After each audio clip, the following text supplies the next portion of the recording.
sou a Gabriela Veras, apresentadora do podcast do Nosso Meio. Estamos mais no episódio do Nosso Meio Cast. Saímos do universo do New2B, voltamos para Casa MD e hoje estou aqui com a Ariane Abdala, fundadora do Ateliê de Conteúdo. Ariane, muitíssimo obrigada pela sua presença no podcast do Nosso Meio. Queria que você começasse conversando um pouquinho, contando um pouquinho por que jornalismo. Você é formada em jornalismo, mas é especializada em administração e negócios, então você foi migrando um pouquinho para esse outro universo. Mas eu queria voltar para o início de tudo. Por que jornalismo?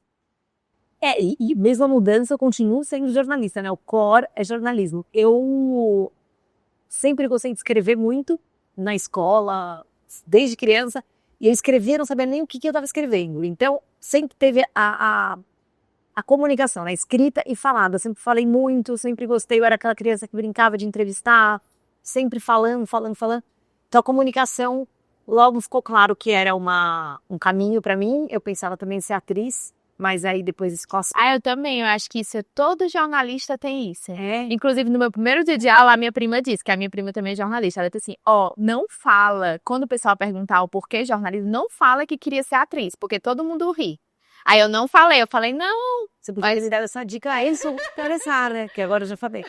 Não, mas eu não sou jornalista de TV, né? Nunca fui por esse caminho. Na verdade, fiz uns estágios na TV, mas não fui por esse caminho. O que eu gosto mesmo é da escrita, de ficar ali mermeada, imersa, entrevistar as pessoas.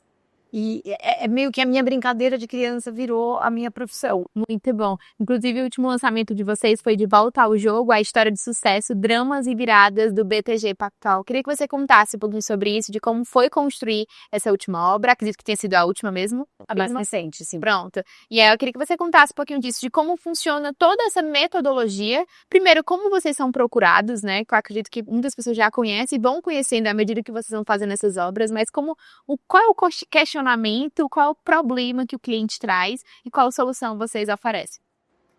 Antes de tudo, Gabi, eu vou voltar para explicar a diferença entre o meu trabalho autoral e o trabalho do ateliê de conteúdo, porque eles se conversam, o método é o mesmo, então tá certo o que você falou, né? Mas por exemplo, De Volta ao Jogo é um livro que eu assino na capa. Então é um livro que eu fiz como jornalista, é um livro investigativo, um livro autoral, que eu sou a responsável pelo que eu escolhi colocar na versão final do livro. Então, o BTG, o dono do BTG, o André Esteves, todas as pessoas que me deram entrevistas, elas não aprovaram o conteúdo antes dele ser publicado e elas também não me chamaram para escrever o livro. Eu decidi, junto com a editora, escolhi uma história, tomei o risco de, eventualmente, eles não me apoiarem, não quererem me dar acesso a nada, e eles toparam cooperar com o livro, dar entrevista, mesmo sem ter o controle do conteúdo. Isso é basicamente o oposto do que eu faço como ghostwriter, que é o nome, né, escritor fantasma, junto com uma equipe no ateliê de conteúdo, porque aí sim vem os clientes com uma demanda, com um problema que quero registrar essa história, que pode ser a história da vida de alguém, uma biografia do fundador de uma empresa ou de uma pessoa. A gente está fazendo bastante de influenciadores digitais agora. Tem um público muito diverso. Às vezes, livros de empresas familiares têm muito essa demanda, porque você tem a necessidade de deixar registrada a história, trazer os valores do fundador, a origem, né, de como tudo aquilo começou. Às vezes são livros para dentro das empresas, às vezes são livros que vão para o grande público, podem ser livros de memórias, que é diferente de uma biografia, porque daí tem menos compromisso com a temporalidade, você pode só ter memórias, né? Trechos da sua vida, reflexões que você vai pensando. Então, muita gente, eu suspeito que todas as pessoas têm vontade de escrever um livro, já pensaram nisso alguma vez na sua vida? Você já pensou isso, Filipe? Já. Mas eu era novinha, era adolescente, eu tinha vontade de escrever um livro. Mas tudo bem, conta pra minha pesquisa. Assim, talvez algumas pessoas não tenham, mas conhecem alguém que tem. Então, eu acho que de perto, toda a história, ela pode render aprendizados, exemplos, né? A gente aprende muito ouvindo as histórias dos outros, com conhecimento, obviamente. Então, tem muito livro que é de tese, né? Como se fosse um doutorado, um mestrado, mas compartilhado numa linguagem mais acessível, mais sexy para o mundo, né? Então, muita gente tem esse desejo, tem esse conteúdo, mas não tem ou o tempo, ou a técnica, ou nenhum dos dois, para colocar isso no papel. E muitos projetos travam aí. Então é aí que a gente entra com um método que pode ser desde orientar essas pessoas, agora eu estou fazendo um curso para formar outros ghostwriters, né? Porque tem muita demanda, mas também, às vezes, a própria pessoa que é dona da história, ela não é de jornalismo, ela não é do escrita, mas ela quer escrever, ela sabe escrever, ela gosta de escrever, mas ela precisa de uma orientação. Então a gente te orienta ou a gente faz tudo. Por exemplo, você fala assim, não, eu quero contar a história da minha vida, eu não quero escrever uma linha, mas eu quero que vocês me ajudem a colocar aquilo do meu jeito, com as minhas palavras, com o meu raciocínio no papel. Aí esse eu trabalho também. Tá, e essa parte do faz tudo, eu acho que como vocês fazem para conservar a forma de escrever de cada um jornalista que trabalha no ateliê de conteúdo, ateliê de conteúdo, né? Como vocês fazem para preservar a forma que vocês se expressam, mas sem deixar de mostrar a personalidade daquele autor que está ali contando aquela história? Queria saber como é que vocês fazem, primeiro, para se adaptar a essas diferenças de personalidade e tangibilizar isso na obra que vocês produzem. É uma pergunta muito pertinente e a gente não faz isso ao mesmo tempo. O que eu quero dizer? Quando eu estou escrevendo meu livro sobre o BTG ou sobre qualquer assunto, é o meu estilo, é a minha personalidade, é o meu jeito de contar.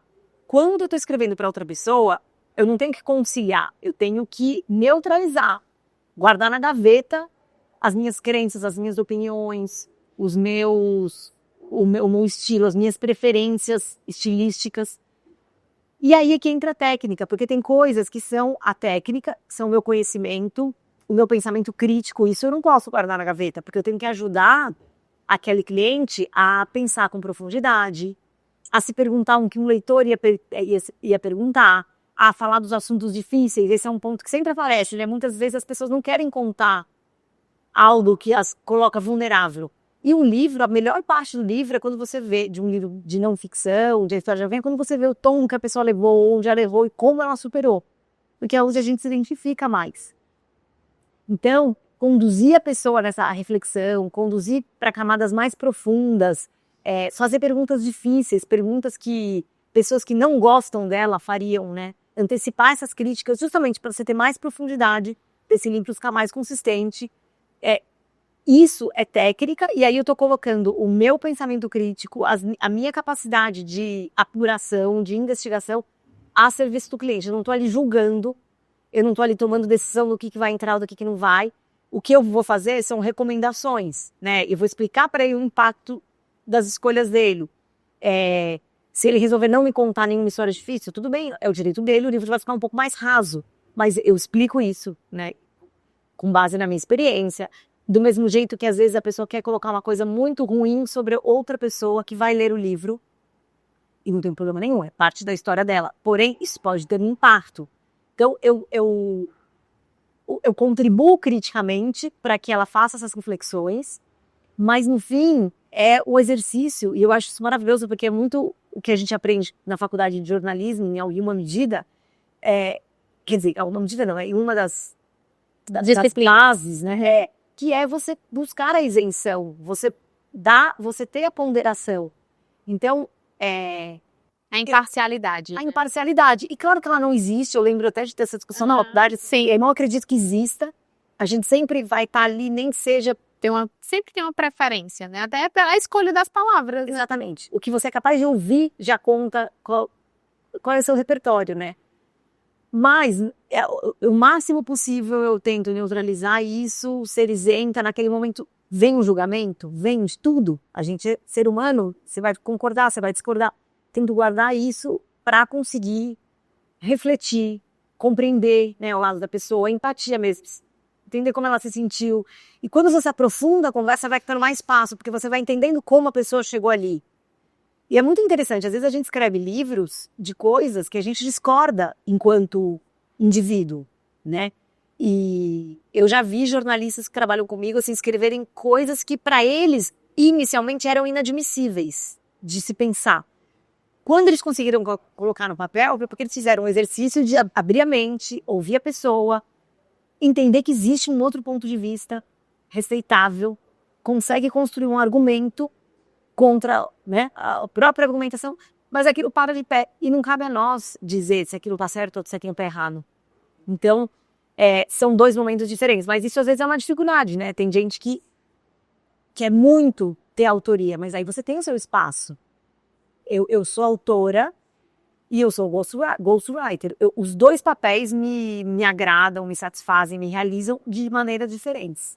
E esse processo aí de entrevista, acho que é um processo muito terapêutico, né? Porque você fica num lugar, acho que até esse de você escutar, não julgar e não poder, né, ter uma discussão ali com a pessoa, você tá só absorvendo aquilo ali e pra pessoa acho que é muito terapêutico também.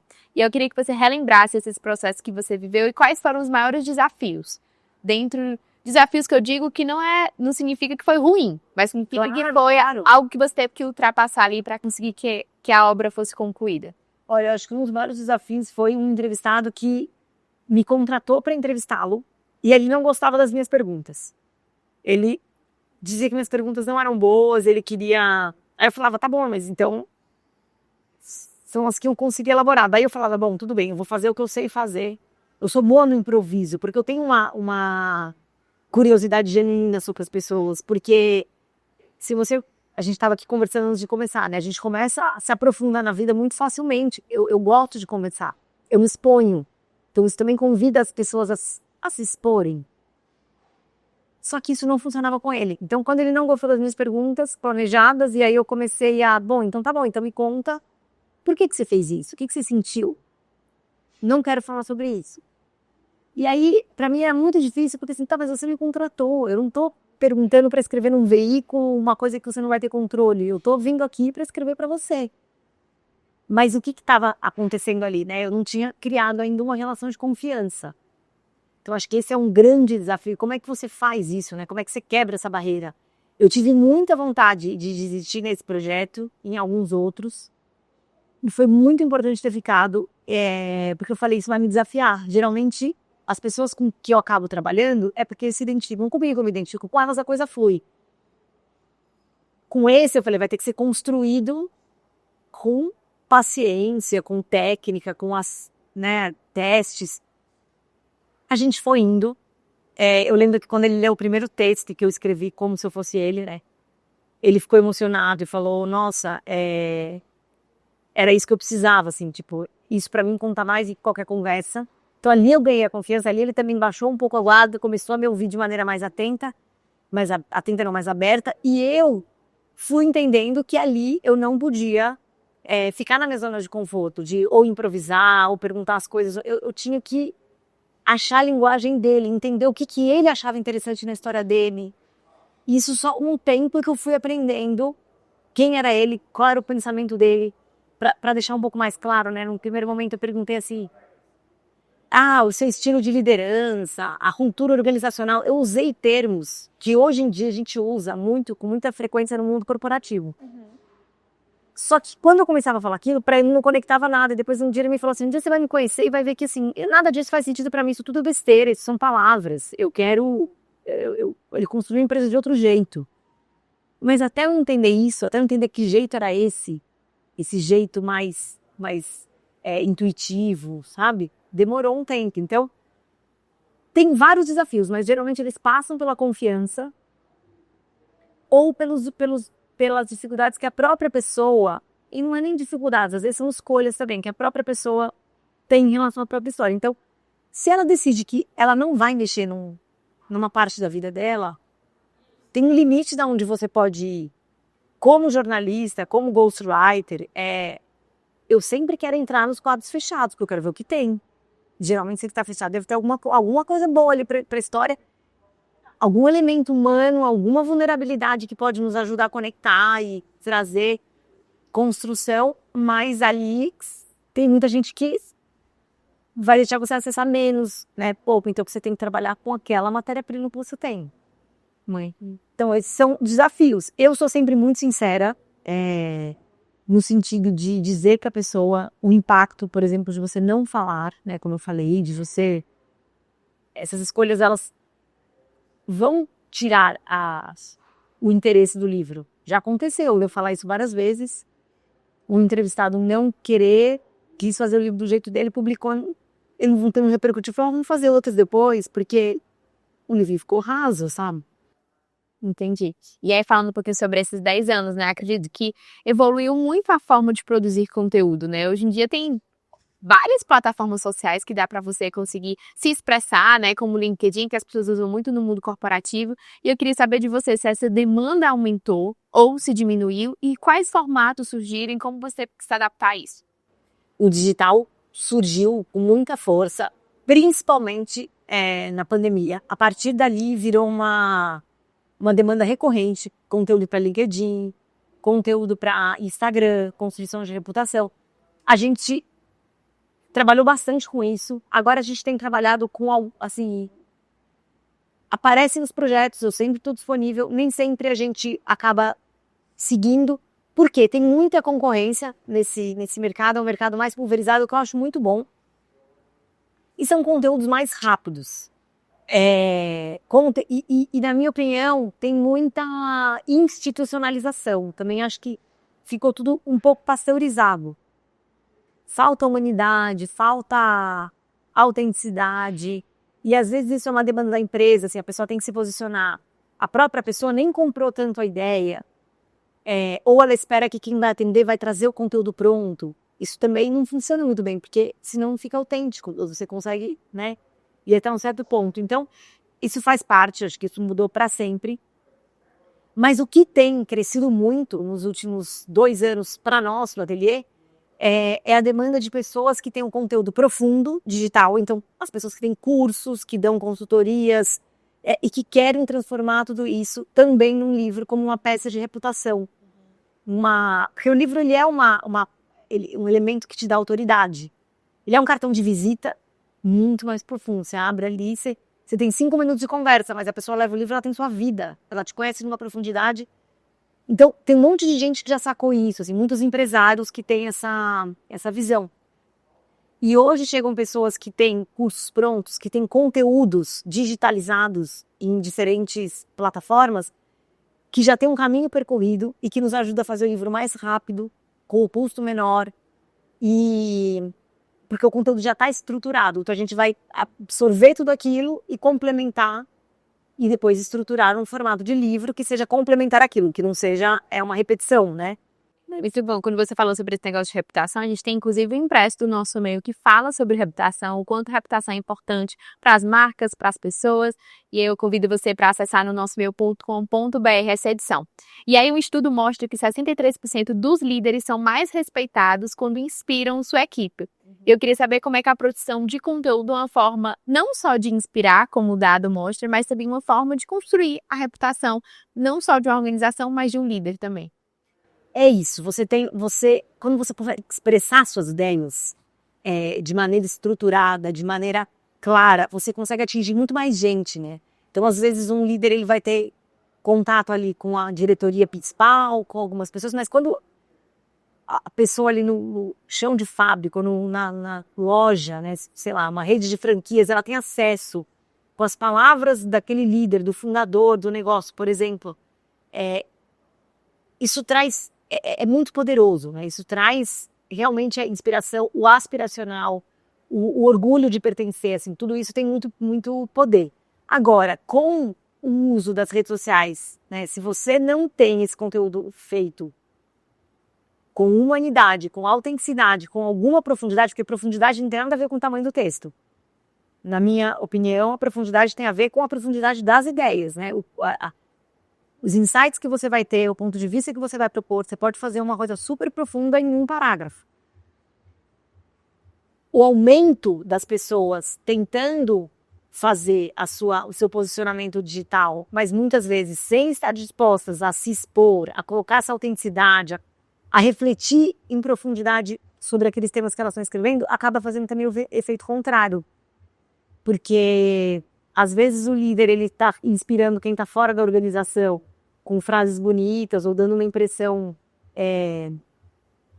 mais superficial, um livro que ele leu, uma ideia que ele escreveu, mas quem está dentro está vendo a postura dele, aquilo não é compatível, ou percebe que ele está falando meio igual a outros, então é muito perigoso, porque as redes sociais... Você tem que estar realmente disposto a se expor e se expor verdadeiramente, né? Que eu acho que é aí que cria a conexão, é aí que cria a inspiração, é aí que se constrói a reputação, né? É isso. E aí, falando um pouquinho sobre essa parte da importância de contar história de empresas, história de empreendedores, né? Acho que isso você falou de 10 anos para cá, como isso aumentou, porque aumentaram as formas de fazer isso. Mas eu queria saber de você, como você acha que contribui para o crescimento do mercado e consegue inspirar empreendedores a partir das obras que você produz, tanto do ateliê como do seu projeto pessoal? O poder das histórias, para mim, assim, se as pessoas soubessem como as histórias são poderosas e como você contar uma história, seja você contar a história da sua carreira, numa vaga de emprego, seja você nas redes sociais e lá se expor, seja para vender um produto, falar a verdade de maneira estruturada, pensando em quem está ouvindo, porque isso é muito importante, não é simplesmente falar a verdade. É você falar a verdade de uma maneira estruturada, pensada, filtrada. Obviamente, você não vai sair falando tudo, mostrando todas as suas vulnerabilidades para qualquer um. E levando em conta quem é a sua audiência. O que pode agregar para ela. Isso é muito poderoso. Então, a maioria das empresas no Brasil, a grande maioria é familiar, né? 90% anos. Sim. 22 milhões, foi o último número que eu vi, de empresas familiares. Cada uma dessas é um tesouro, é um mundo de histórias para contar. É verdade. Por que eu acho que isso impacta? Porque você tem o como, né? Você não vê uma pessoa lá em cima, multimilionária, que conquistou um monte de coisa e todo mundo admira, talvez por esses motivos.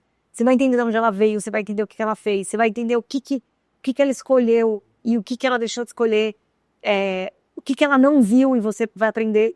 Então você pode não tropeçar naquele mesmo lugar. E eu acho que não é só você ler histórias de assuntos que te interessam, necessariamente por si, ou porque você vai ler e você vai querer ser igual àquilo. Às vezes você lê uma coisa e fala, nossa, eu entendi, é justamente isso que eu não quero. Ou entendi, mas eu vou pegar isso e aplicar de um jeito completamente diferente. Mas a gente aprende muito por comparação, por espelhamento, né? A gente vai ver um filme e a gente se emociona. Sempre a jornada do herói, né?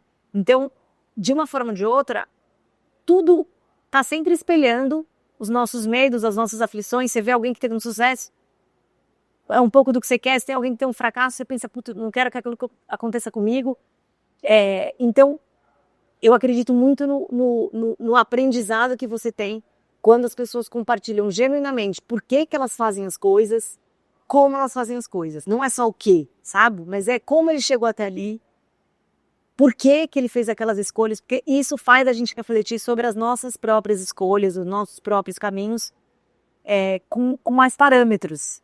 Muito bom. E tem muito a ver com o DNA do nosso meio, né? A gente é uma empresa de conteúdo, né, especializada em negócios, e a gente, o portal nossomeio.com.br surgiu muito com esse propósito, né, de quebrar esses muros, porque muitas vezes as pessoas no mundo corporativo não têm tempo de conversar, tá, mas como foi desenvolver essa campanha, ou como você está há 10 anos no cargo de liderança dessa empresa, o que você faz, como você aprendeu?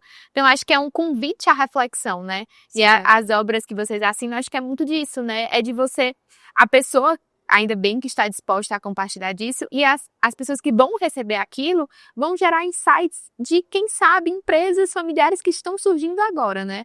Então tem muito a ver também com o nosso evento NM2B Especial Fundadores, que é um evento que a gente faz focado muito em empresas familiares, né? Que os fundadores das empresas vão contar um pouquinho de como surgiu.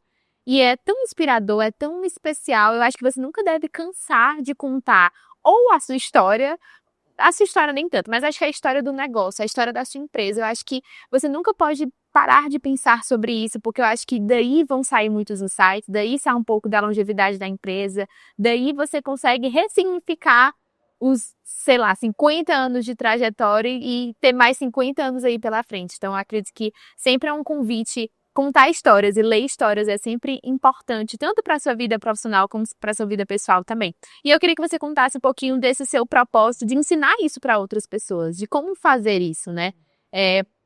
A Ariane mora em São Paulo, no interior de São Paulo, ela está aqui em Fortaleza no momento, e eu queria que você contasse um pouquinho desse seu movimento de se deslocar e de estruturar uma palestra para compartilhar com os outros de como encontrar o melhor caminho de contar uma história. Eu comecei o ateliê sozinha e logo eu comecei a trazer para as pessoas para trabalhar comigo. Então, eu me vi na necessidade de compartilhar como eu fazia aquilo para eu conseguir escalar com qualidade. E no jornalismo, eu não aprendi na faculdade um método de trabalho, assim, processos. Eu aprendi fragmentos, mas assim, não tem um processo, né? Você vai escrever, você vai se... Até porque tem vários tipos de jornalismo. Mas ao longo da minha carreira em redação, eu fui perguntando para as pessoas que eu admirava como elas faziam. E eu fui testando alguns métodos. Por quê? Eu sou muito caótica, eu sou aquele perfil mais criativo que eu vou fazendo, eu não consigo ficar me organizando. Não é linear, né? Não é linear. Mas ao mesmo tempo eu preciso ter sabe, a bagunça organizada? Eu entendo, eu tenho umas obsessões, umas listas, umas metas. Então eu sentia falta de método. E justamente por eu ser meio caótica, eu preciso me ancorar. Padronizar, né? Na minha vida pessoal, eu comecei a praticar yoga há 20 anos e isso mudou a minha vida com o conceito da disciplina, de faça chuva, faça sol, faz aquela mesma série. Eu fazia todos os dias durante 10 anos, hoje eu faço de maneira mais flexível, toda semana, não todo dia.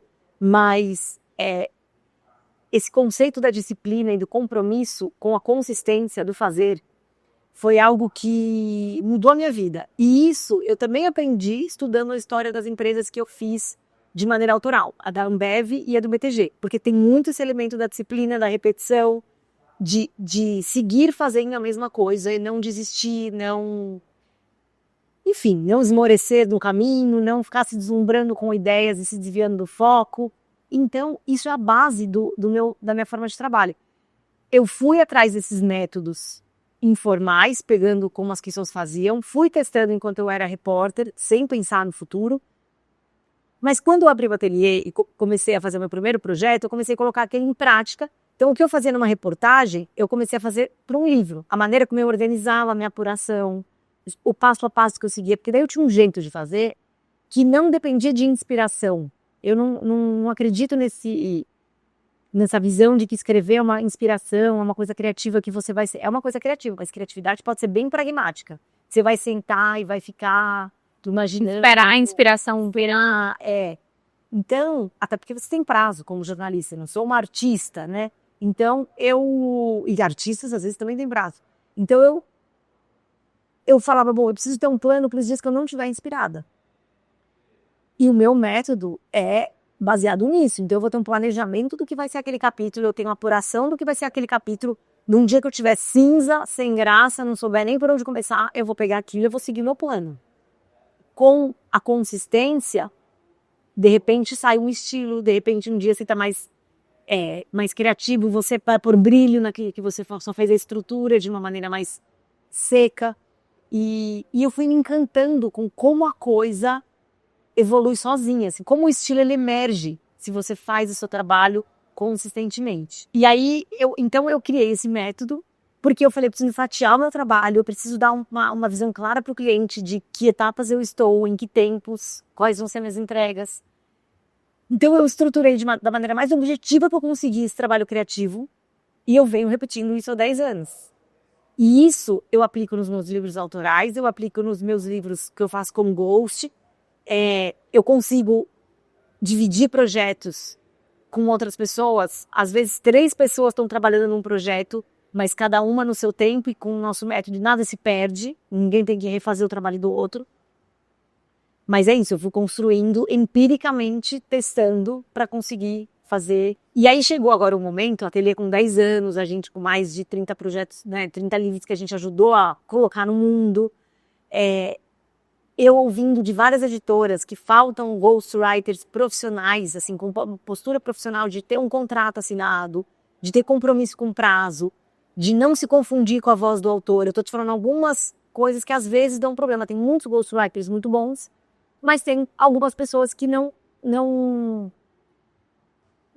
tem essa visão tão separada de que o conteúdo é da pessoa, não tem esse compromisso com a entrega no prazo, vai entregar às vezes tudo no final e às vezes não era aquilo que o cliente queria. Então, várias vezes os clientes chegam pra gente, várias vezes, tendo passado por 1 ou 2 ghostwriters. E às vezes é só uma falta de comunicação entre eles, né? Ou uma falta de afinidade, ou uma falta de entender os impactos das decisões, enfim. E aí eu comecei a pensar, bom, agora que a gente já tentou esse tempo, eu vou começar a ajudar a formar outras pessoas. Porque também quando eu comecei o ateliê, eu tinha um sonho, como eu falei pra você, eu comecei falando de empreender a minha vida de maneira autônoma. Eu não tinha um desejo de ter uma empresa com pessoas e muitos projetos. Meu desejo era não depender do externo para ter um emprego e que o meu trabalho fosse valorizado e que eu conseguisse viver com liberdade financeira e geográfica fazendo o que eu amo e que eu acredito que tem muito valor. E eu fiz isso. Eu podia ter ficado só que começou a vir muitos projetos. E aí eu falei, não, eu vou expandir, eu não vou falar não, então eu vou começar a trabalhar com parcerias. E assim o ateliê foi ganhando uma cara de empresa. E foi crescendo, e eu fui vendo que tem uma demanda infinita. E só cresceu essa demanda. E hoje eu tenho indicadores, né? Eu vejo os números. Só o de empresas familiares, para mim, assim, é um mundo de potenciais clientes. E aí chegou a hora, eu falei, bom, o ateliê fez 10 anos, chegou a hora da gente abrir o nosso método. Agora ele está maduro o suficiente, eu me sinto confortável. A gente já testou ele com várias pessoas.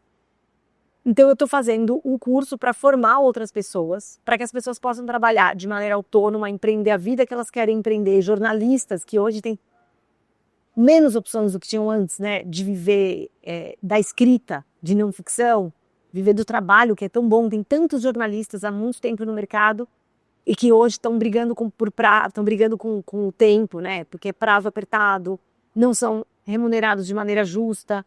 E porque eu fiz essa transição, é um trabalho que, se você tiver um método, se você se organizar, você vai ter previsibilidade financeira, você vai conseguir se planejar. Você vai trabalhar mais ou menos o quanto você quiser e puder.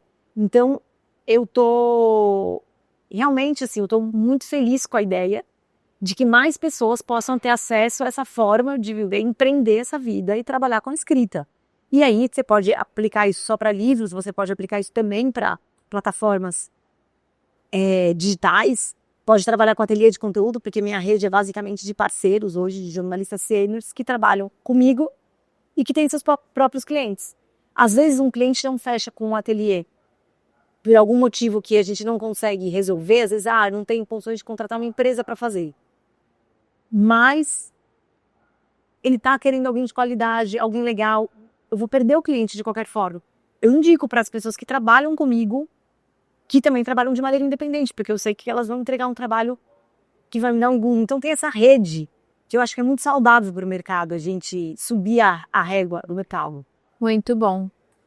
Sobre tudo isso, acho que muita gente ficou curiosa para entender mais, para conhecer mais de você, para conhecer mais do ateliê. Eu queria que você encerrasse deixando aí como te encontrar. Não sei se você tem atuação no LinkedIn. O LinkedIn está atualizado. Não sei se você costuma se conectar com as pessoas por lá ou pelo seu Instagram. Então, compartilha com a gente aí como encontrar a Ariane. Instagram e LinkedIn são as plataformas que eu tô. Eu sou fácil de encontrar. Eu respondo quem fala comigo. E é para ser acessível. Eu gosto de conversar, né? Até no nosso site, conversar é a nossa especialidade. Então, eu estou sempre disponível para uma boa conversa. Ariane, muitíssimo obrigada. Obrigada por contar a sua história. Eu acho que é curioso para muita gente, né? Acho que esse processo de ghost é muito específico, né? Inclusive até no mundo do jornalismo, ainda mais para o mundo corporativo como um todo. Então, que bom que você se dispôs a compartilhar um pouco mais desse método e dar essa liberdade para outros jornalistas também. Sim. E para as empresas não pararem de contar suas histórias, os líderes não pararem de contar suas histórias. Então, muitíssimo obrigada pelo seu tempo. Obrigada, adorei participar. Muito bom. Você que está acompanhando o Nosso Meio, continue seguindo o Instagram do Nosso Meio, que é @o_nosso_meio, nosso portal nossomeio.com.br e, claro, também aqui o Nosso Meucast. Nos encontramos na próxima sexta-feira, no meu, no seu, no Nosso Meucast. Vamos aprender juntos? O meio é nosso. Fortaleça o nosso meio.